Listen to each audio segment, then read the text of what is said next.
Doctor ਨੂੰ ਰੱਬ ਦਾ ਰੂਪ ਕਿਹਾ ਜਾਂਦਾ ਹੈ। ਇੱਕ ਇਹੋ ਜਿਹਾ ਹੀ ਮਾਮਲਾ ਸਾਹਮਣੇ ਆਇਆ ਹੈ ਇੱਕ 에ਅਰ ਕੈਨੇਡਾ ਦੀ ਫਲਾਈਟ ਦੇ ਵਿੱਚ, ਜਿੱਥੇ ਇੱਕ ਡਾਕਟਰਾਂ ਨੇ ਇੱਕ ਨੌਜਵਾਨ ਦੀ ਜਾਨ ਨੂੰ ਬਚਾਇਆ। ਹਾਲਾਂਕਿ ਅਗਰ ਉਸ ਫਲਾਈਟ ਦੇ ਵਿੱਚ ਡਾਕਟਰ ਨਾ ਹੁੰਦੇ ਤਾਂ ਸ਼ਾਇਦ ਫਲਾਈਟ ਦੀ ਐਮਰਜੈਂਸੀ ਲੈਂਡਿੰਗ ਵੀ करानी ਜ਼ਰੂਰੀ ਹੁੰਦੀ। ਸੋ ਸਾਡੇ ਨਾਲ ਉਹ ਡਾਕਟਰ ਮੌਜੂਦ ਹੈ, ਸਭ ਤੋਂ ਪਹਿਲਾਂ ਉਹਨਾਂ ਨਾਲ ਗੱਲ ਕਰਾਂਗੇ। ਡਾਕਟਰ ਸਾਹਿਬ, 에ਅਰ ਕੈਨੇਡਾ ਦੀ ਫਲਾਈਟ ਦੇ ਵਿੱਚ ਇੱਕ ਨੌਜਵਾਨ ਦੀ ਤਬੀਅਤ ਵਿਗੜਦੀ ਹੈ, ਤੇ ਅਗਰ ਉਹਨਾਂ ਨੂੰ ਅਗਰ ਨਾ ਤੁਸੀਂ ਹੁੰਦੇ ਉਸ ਫਲਾਈਟ ਦੇ ਵਿੱਚ ਤੇ ਐਮਰਜੈਂਸੀ ਲੈਂਡਿੰਗ ਕਰਾਈ ਜਾਣੀ ਸੀ। ਸੋ ਕਿਵੇਂ ਉਹ ਮਾਮਲਾ ਸਾਹਮਣੇ ਆਇਆ ਤੇ ਕਿਵੇਂ ਤੁਹਾਨੂੰ ਆਵਾਜ਼ ਲਗਾਈ ਗਈ?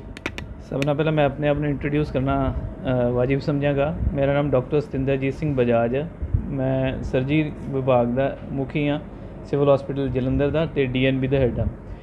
उस फ्लाइट में उस दिन मैं ते मेरे वाइफ जो कि पिम्स के हैड ऑफ द डिपार्टमेंट है फार्माकोलॉजी डिपार्टमेंट के, असी ट्रैवल कर रहे थे अपने बेटे की ग्रैजुएशन सैरेमनी अटेंड करके। 25 जून की गल है।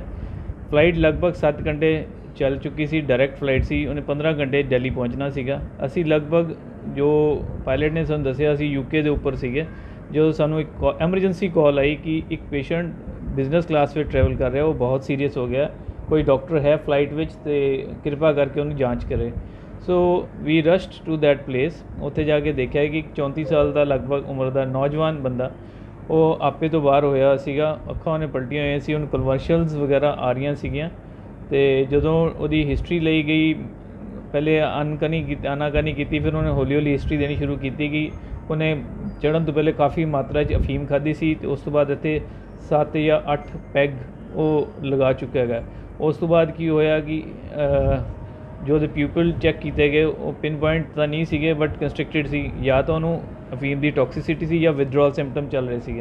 इन्हां हालातों में उन्होंने एमरजेंसी किट असी चैक की, इंजैक्शन नलक्सन नो डाउट जरूर सीगा, पर वो रिस्क सीगा देने वास्ते। अगर वो नाल होर रेस्पिरेशन की प्रॉब्लम आ जाती, हालांकि वो इंप्रूव करता है, अगर वो विदड्रॉल सिम्पटम होंगे तो फिर सानू एमरजेंसी लैंडिंग वास्ते उतरना पैना सी UK, जो कि एक बहुत ही पेचीदा काम हो जाता है फ्लाइट्स वाले वास्ते। तो उहदे वास्ते काफ़ी उन्होंने खर्च भी हो जाता है, तो कुछ लीगल फॉर्मैलिटीज़ भी चलदियां हैगियां।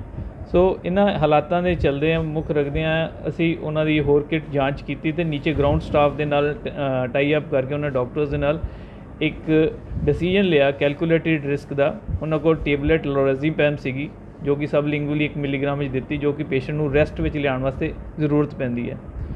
सो वो टेबलेट पेशेंट नूं असी रिस्क लैके थोड़ा जिहा उन्होंने दस के पेशेंट नूं समझा के दित्ती।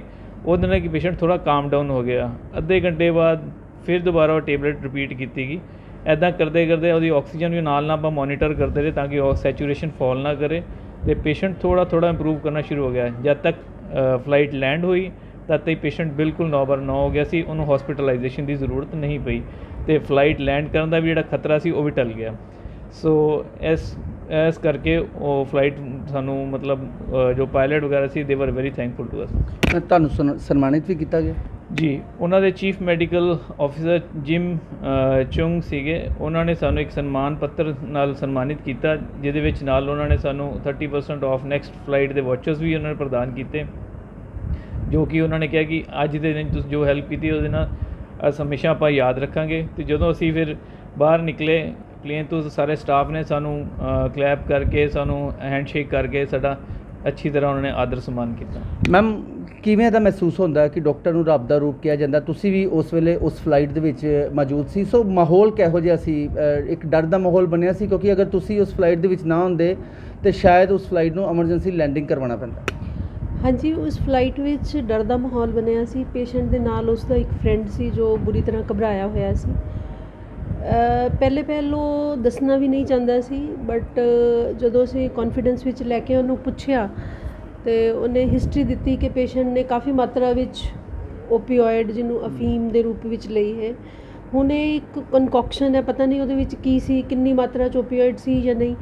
तो उस तो बाद पेशेंट ने ड्यूरिंग फ्लाइट 7-8 पैग लगा ले या किन्ने भी लगाए। सो जदों 2 ड्रग्स इक्को जिक्कियां लियां जान, ओपीओइड भी CNS नूं डिप्रैस करता है, ये भी CNS नूं डिप्रैस करता है, तो पेशेंट दे ऑक्सीजन लैवल फ्लक्चुएट कर रहा सी 80 तो 90% दे विच। तो पेशेंट और उहदा रिलेटिव काफ़ी, पेशेंट तो हाइपर एक्टिव हो के रेस्टलैस और उन्होंने थोड़ी कन्वल्जन्स आ रही सी।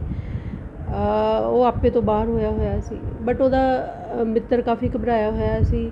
ਕਰੂ ਸਟਾਫ ਕਾਫੀ ਟੈਨਸ਼ਨ ਵਿੱਚ ਸੀ। ਉਹ ਬਾਰ-ਬਾਰ ਸਾਨੂੰ ਰਿਕੁਐਸਟ ਕਰ ਰਹੇ ਸੀ ਕਿ ਸਾਡੇ ਗਰਾਊਂਡ ਸਟੇਸ਼ਨ 'ਤੇ ਡਾਕਟਰ ਨਾਲ ਗੱਲ ਕਰੋ।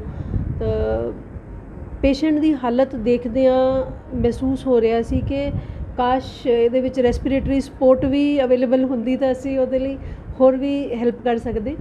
ਪਰ ਫਿਰ ਅਸੀਂ ਇੱਕ ਕੈਲਕੂਲੇਟਿਡ ਰਿਸਕ ਲਿਆ ਔਰ ਉਹਨੂੰ ਲੋ ਡੋਜ਼ ਲੋਰੈਜ਼ੇਪਾਮ ਨਾਲ ਅਸੀਂ ਮੈਨੇਜ ਕਰਨ ਦੀ ਕੋਸ਼ਿਸ਼ ਕੀਤੀ। ਆਕਸੀਜਨ ਉਹਦੀ ਲਗਾਤਾਰ ਮੋਨੀਟਰ ਕਰਦੇ ਰਹੇ। ਸੋ ਇੱਕ ਅੱਛੀ ਫੀਲਿੰਗ, ਇੱਕ ਅਚੀਵਮੈਂਟ ਦੀ ਫੀਲਿੰਗ ਆਉਂਦੀ ਹੈ। ਕੁਛ ਇਹ ਲੱਗਦਾ ਹੈ ਕਿ ਜਿੰਨੀ ਵੀ ਐਜੂਕੇਸ਼ਨ ਲਈ ਹੈ, ਚਲੋ ਉਹ ਕਿਸੇ ਦੇ ਮਨੁੱਖਤਾ ਦੇ ਕੰਮ ਆ ਸਕੀ। ਇੱਕ young patient 34 years old, 35 years young and earning member of his family, ਤੋ ਫੀਲਸ ਗੁੱਡ, ਬਹੁਤ ਅੱਛਾ ਲੱਗ ਰਿਹਾ ਹੈ। ਜਿਸ ਵੇਲੇ ਪਾਇਲਟ ਵੱਲੋਂ ਆਵਾਜ਼ ਲਗਾਈ ਗਈ ਉਸ ਵੇਲੇ ਤੁਸੀਂ ਕਿਵੇਂ ਆਪਣੇ ਹਸਬੈਂਡ ਨੂੰ ਅੱਗੇ ਵਧਾਇਆ ਕਿ ਤੁਸੀਂ ਹੁਣ ਤੁਹਾਡੀ ਜ਼ਰੂਰਤ ਹੈ ਇਸ ਜਗ੍ਹਾ ਤੇ ਤੁਸੀਂ ਜਾਓ?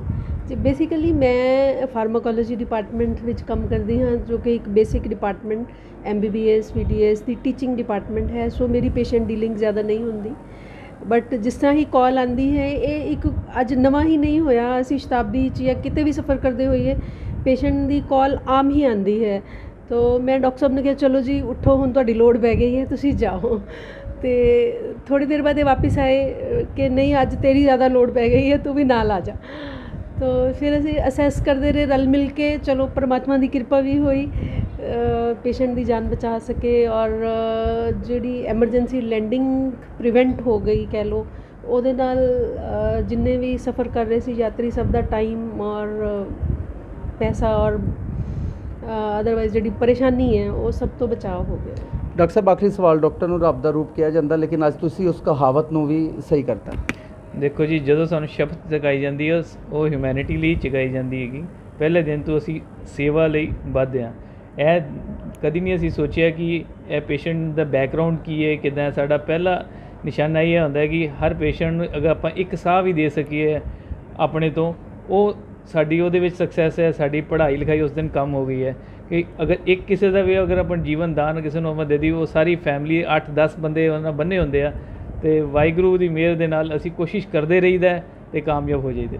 ਸੋ ਬਿਲਕੁਲ ਇਹ ਸਨ ਉਹ ਡਾਕਟਰ ਕਪਲ ਜਿਨ੍ਹਾਂ ਨੇ ਏਅਰ ਕੈਨੇਡਾ ਦੀ ਫਲਾਈਟ ਜਿਹੜੀ ਲਗਭਗ 7 ਘੰਟੇ ਦਾ ਸਫ਼ਰ ਕਰ ਚੁੱਕੀ ਸੀ ਅਤੇ ਉਸ ਦੇ ਵਿੱਚ ਨੌਜਵਾਨ ਦੀ ਤਬੀਅਤ ਖਰਾਬ ਹੁੰਦੀ ਹੈ ਅਤੇ ਅੱਗੇ ਵੱਧ ਕੇ ਉਸ ਦੀ ਸਹਾਇਤਾ ਕੀਤੀ, ਕਿਉਂਕਿ ਅਗਰ ਇਹ ਉਸ ਫਲਾਈਟ ਦੇ ਵਿੱਚ ਨੌਜਵਾਨ ਦੀ ਸਹਾਇਤਾ ਨਾ ਕਰਦੇ ਤਾਂ ਸ਼ਾਇਦ ਐਮਰਜੈਂਸੀ ਲੈਂਡਿੰਗ ਕਰਵਾਉਣੀ ਪੈਂਦੀ। ਸੋ ਉਹ ਕਹਾਵਤ ਜਿਹੜੀ ਡਾਕਟਰ ਰੱਬ ਦਾ ਰੂਪ ਹੁੰਦਾ ਹੈ, ਉਹ ਕਹਾਵਤ ਨੂੰ ਇਹ ਦੋਵੇਂ ਹਸਬੈਂਡ ਵਾਈਫ ਨੇ ਸਹੀ ਸਾਬਿਤ ਕੀਤਾ।